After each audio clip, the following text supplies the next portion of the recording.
Welcome to a walkthrough of the Carbon Capture and Sequestration project analysis template from efinancialmodels.com. This Excel template is designed to assist in the financial analysis and feasibility assessment of projects related to carbon capturing and either storage or industrial use of the produced carbon. And the goal is to figure out what is the profitability, how much funding is required, and understand a bit what the financial implications of this project might be. Before we proceed with the walkthrough, please don't forget to subscribe to our channel by hitting the subscribe button. So what is carbon capturing? How does it work? This graphic explains the different steps involved in such projects. Typically, we have a source of CO2 emissions. This can be at industrial plants, power plants, or any other source where CO2 emissions are generated. We set up a plant which captures the carbon contained in these CO2 emissions through a variety of different technology processes. There are different solutions for that. But all they have in common is that they will use energy to run this process, and this will be either driven by the use of electricity, gas, and some water. So that will use utilities. Once the produced carbon is captured, and typically it will be in liquid or solvent form, it can be transported, for instance, by pipeline, truck, or ship, and will be transported to a site where it either can be used or stored. For carbon, there are some markets where carbon can be used. This is related to the beverage industry or also building materials and some other markets. So we can either use the carbon, or the idea is to actually remove the carbon from the atmosphere. And one way to do it is actually to inject the carbon in an underground storage site. This can be a saline aquifer, or we can also use already existing oil fields by basically pressing the carbon into the ground so that it hopefully will stay there. Assuming this all can be proven, there are then different ways to monetize this process and then to make this project work from a financial perspective.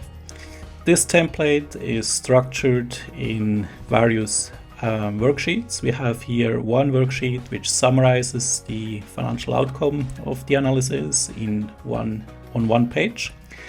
We have another worksheet which goes a bit more into details, into breakdowns and various analysis to understand a bit more in detail what the financial implications of executing such a project are. We have a sheet which summarizes all the assumptions needed. We have another sheet which develops the forecast for the capacity, putting in place the volumes, prices, revenues, costs, the different sources of revenues, and fixed asset schedule. This is all found here. Then we have a worksheet which summarizes or basically takes that forecast and translates it into a financial tables or financial statement forecasts, such as the income statement, balance sheet, cash flow statement, all the financial ratios, but then also a free cash flow forecast and also a variety of different breakdowns and analysis. Another worksheet looks at the project from a debt or a bank's point of view in case debt financing is being used and how the debt is going to be repaid and serviced. Another worksheet is offering to break down the first 3 years of this forecast into monthly budgets, so we can get a bit more clear how the monthly budget will look like and fine-tune the forecast a bit at the beginning of the forecast period. Then we also have the perspective of shareholders. If they are investing into such a project, how will the financials or how will their point of view look like? what will be the stake they get into the project, what will be the required funding, and based on that we will also calculate certain metrics at the investor level. Another topic is break-even analysis. We do this here for the required volumes and prices of the produced carbon measured in dollars per ton to see at which point this project can become profitable. And lastly, there's also a worksheet to actually run a sensitivity analysis, which basically looks at the different or at the key value drivers of this project. And what we're doing is here we are basically looking if we change some of these key assumptions by how much, in this case, the IRR of the projects, either levered or unlevered, or any of the IRRs of the investors would change. So if we want to know that which factor have the most effect, then we have the sensitivity analysis which can answer us this. So how do we use this spreadsheet? As you can see, we can start here on the assumption sheet, and we have a variety of inputs we want to set, such as the first forecast year, the start when the plant is built and goes into production. And then also we can also fine-tune the labels here for some of the utilities and the output. We can also set labels for what type of tax credits we're going to obtain and other settings. Once this is done, then what we can start is with the installed capacity, the processing volume of carbon to be captured. And as you can see, we can estimate the number of days and operating hours per day, then what is the production capacity per hour, and then calculate it up what this means in number of tons per year of carbon we're going to capture. We continue our assumptions by inputting the budget for the required investments. How much does it cost to build the plant, put all the equipment in place, and then all the infrastructure to store and to transport the carbon as per our scope of our project. We have here a spending schedule for CapEx. We assume that the budget will be, it takes 2 years to build this plant. We start something at year 0 at the time the funding is closed. It goes in year 1, 2, and we assume that then the plant becomes operational. Once operational, there might be some additional maintenance CapEx we have to take into account. We can estimate the budget, depreciation, and also we can then also estimate what will be the CO2 emissions we have to account for how much CO2 is generated in the construction of the plant, and then also during its operations. We continue then with fine-tuning the capacity utilization. So we know we are going to start the operations in year 2 in the 7th month. So this gives us a certain number of operation days. Maybe at the beginning not all these available capacity will be used, so we are going to ramp up the utilization of the available carbon capture capacity as per our schedule. And we can also estimate on the expected efficiency of the captured carbon, the amount of carbon which we actually can extract through by using our production process. Then what we will have is, if we look at the project from a utility point of view, how much will be the electricity consumptions to run this plant. If we don't use electricity, the alternative is to use gas. So here in that case, you see that I'm using electricity but no gas. Depending on process, this might be different, and also the water consumption might be different. So I'll have to research and to input my utility consumptions to estimate the required volumes. Then once the carbon is captured and produced, the question is, what do we do with it? So we plan it to use for storage or for utilization, which opens up different sources of revenue. So we need to figure out how much of the captured carbon goes through which channel. Is it going to be stored somewhere underground? Is it going to be sold to some of the markets? And when we have clarity on that, then this allows us to also price it out and basically forecast what will be the different selling prices we can obtain by using these the produced carbon differently. And this allows us also then to run different simulations. Either we are going to store it or we're going to sell it at different prices, so we can obtain clarity what will be the expected revenues on each of these scenarios. One other important aspects are these carbon credits. In the US there are 45Q carbon credits, and important is to basically figure out which of these uses will lead to carbon credits, so we can basically keep track and count how much carbon credits we can expect during the course of this project per year, and then we add it up over the lifetime, of course.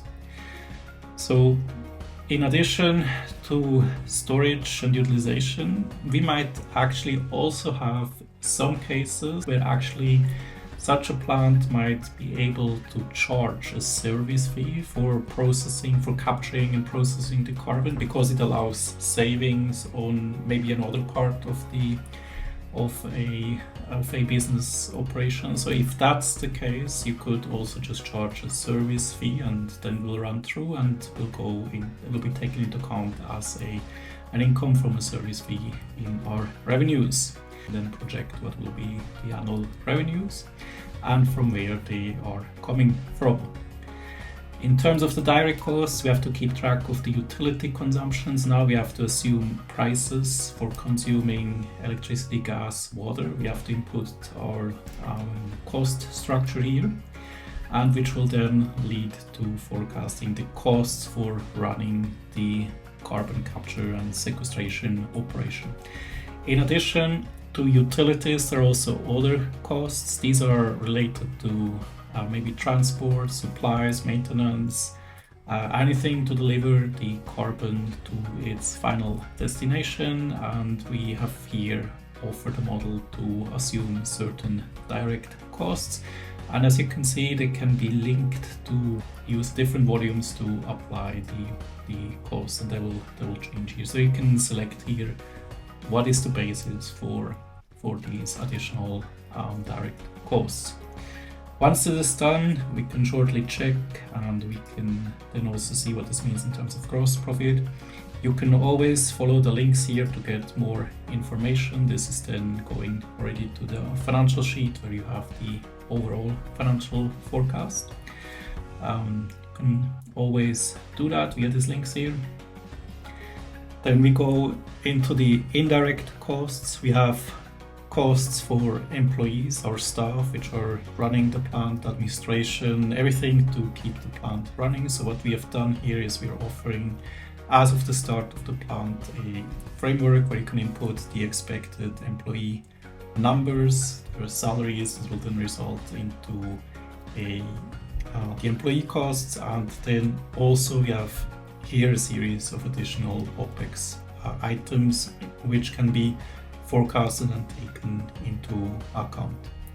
And then we are basically at the level of EBITDA, so that now we have all the assumptions together to forecast the EBITDA of our plant. One important aspect of our operation is that if you look at it from this perspective, we have here the capturing phase, the transport, usage and storage. And when we analyze costs in more detail, we might want to calculate the levelized cost of carbon. So we want then to break down that levelized cost and figure out how much of those costs are related to the capture phase, the transport phase, use and storage phase. And the way this model works is that we basically run through all the cost positions, and we offer here an easy way to estimate how to allocate them. So for instance, electricity, this is maybe mostly related to capture, maybe some to transport or others. So we can basically allocate here top down and estimate how these costs would need to be allocated to which stage of the process, so that we can get, maybe it's not a very precise, but it's a kind of best estimate how to break down then the cost or the levelized costs of carbon. I believe I have here a graph. So if the cost of carbon is $104 per ton, and you look at this graph, so you can see that the biggest part is capture, some is transport, utilization, and storage. This allows us to estimate how this breakdown will be. This is always of course based on the accuracy of assumptions, but at the moment that's a practical way of getting a first run at it until we get more precise data. Then what we have here are also further assumptions for estimating if how the prices will develop over time, especially taking into account the cost inflation. We have here it broken down, so we can basically model different inflation rates, for instance for here the utilities. But then also the question, are these tax credits, are they adjusted for inflation or not? We allow here also to input, and if you want to see how the effect is, you follow the links, and then we can basically see the assumed inflation rates and then also the index. And as you can see here, these revenues and costs, they're going up, but they are driven by this set of assumptions here. We have additional assumptions we need to estimate corporate income tax rate. Tax credits, we don't mingle them here, but we actually, the way we deal with it, we expect that the tax credits can be obtained as income, so we book them here to revenues, and that's why we don't deduct them here. In some cases it might be different, but this would be, to our knowledge, would be most likely the most realistic way to make these planned works, because to most extent they rely on the income of those tax credits. Net working capital, we estimate how long it takes to, on average, to get receivables or invoices to be paid in form of receivable positions. Inventory payables, so that we have to take into account some of the capital we need to run this plant will have to be used to build up a net working capital position. As you can see here in the uses and sources of funds, this is calculated via the model. The next set of assumptions we need to look at is the debt financing. So the question is, how much of the required funding, this is all now kind of pulled together from the model, from our capex assumptions, the operating assumptions before the plant becomes profitable. We calculate how much are the positions we need to be financing, and then we, including the net working capital, including a cash reserve, you can simply change this, and you can also use this if you see that here you just want to get to a rounded amount. What I'm doing is I do a goal seek, and then I use the cash buffer to basically bridge the difference so that I get here to a rounded number of the equity financing amount. And so we have uses and sources of funds. We have here in this case 2 layers of debt. Each layer basically, or each facility, will have a different interest rate, can have a different repayment start year and repayment term. So we can input that and then also have a look at the debt schedule to basically see and understand the drawdown of debt, and then also the repayment of the debt, and then also look at all the relevant financial ratios which could be of interest to bankers and capital providers. Some more assumptions here. Equity, you can either inject year 0 or year 1. By default, we think it's year 1 at the beginning. Shareholder assumptions, what will be the structure of your shareholders? We have here up to 6 shareholders, the founders or the sponsors and investors, and we basically keep track who is putting in how much of the required equity funding and who gets which equity stake in return. By taking this into account, we then can also calculate the expected IRRs at their level and then compare and check if their IRR is sufficient for the risk we are asking them to fund and what they should get out of this project. Pre and post money valuations, we see how much equity funding is raised, how much is given to the founders, so we can get pre and post money valuations. So more labels and drop-down selectors we can calibrate, and then a section for the model check. So this is the assumption sheet, which basically drives the whole model. And then what we do is we simply follow these links, and we can go to the operating model where we have developed the forecast based on these assumptions, position by position, what this is going to look like. We pull it then together on the financial sheet, and then once these calculations are run, we actually can start working on the summary sheet to understand the business case overall. Let me make this a bit smaller. And as you can see, we want to keep track of how the income statement will look like, what will be the profit margins, balance sheet, cash flow, the debt schedule, and we can basically see then also what are the important ratios, and we could then also basically take certain sections and present them to, for instance, lenders. For us then also to have a look at, we want to study a bit the feasibility, financial feasibility metrics. We want to make sure that the unlevered IRR is sufficient and so that this project is profitable. Not all projects in this space are that easily to make profitable. They're also it also is sometimes difficult to get all the documentation and requirements met for carbon credits. We know that, but what we do is we put forward this business case based on a certain number of assumptions, and then it answers the question how profitable this is. If we use financial leverage, means bank financing from banks, we can then increase mostly the IRR and enhance the returns of shareholder. These figures are calculated at the company level based on the company's cash flows. And what we do here is basically to summarize all these metrics to basically what we want to double check if these metrics basically would argue to that this project is feasible, and then also justify a decision to invest in such a project based on all these assumptions and this financial scenario.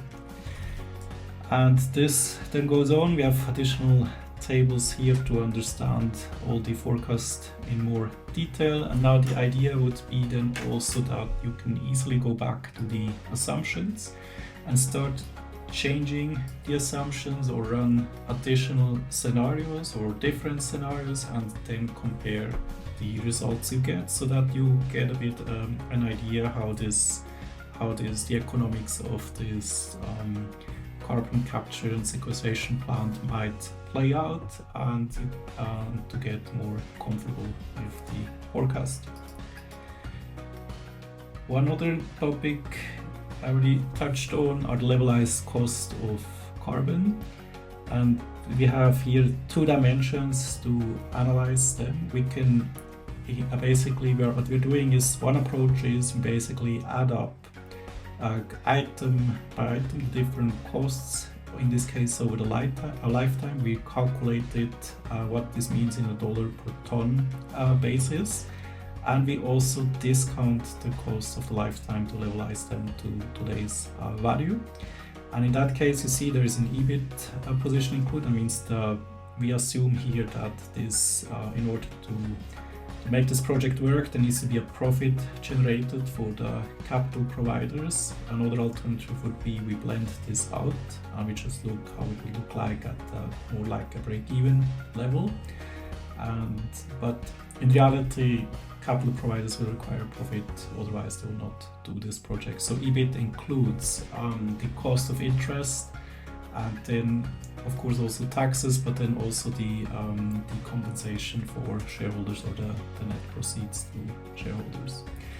That's one dimension to look at, and the other dimension is to basically break down this analysis by the 4 stages. This is based on the cost allocation schedule I was showing earlier, and depending how you set here the percentage, this breakdown will then result in different outcomes. And more or less that's it, how the spreadsheet works, what it can do for you. It will then also summarize the whole financial case on one page, and to give you a more high-level point of view, but this all then is still based on quite a comprehensive financial forecast and analysis. So we hope that this template helps you to get a better grasp on the economics of capturing carbon and sequestration. I hope this video was useful. If yes, please give it a thumbs up, subscribe to our channel, and visit our website efinancialmodels.com for more templates and guides. A link to the carbon capture and sequestration project analysis template is included in the description below. Thank you for watching.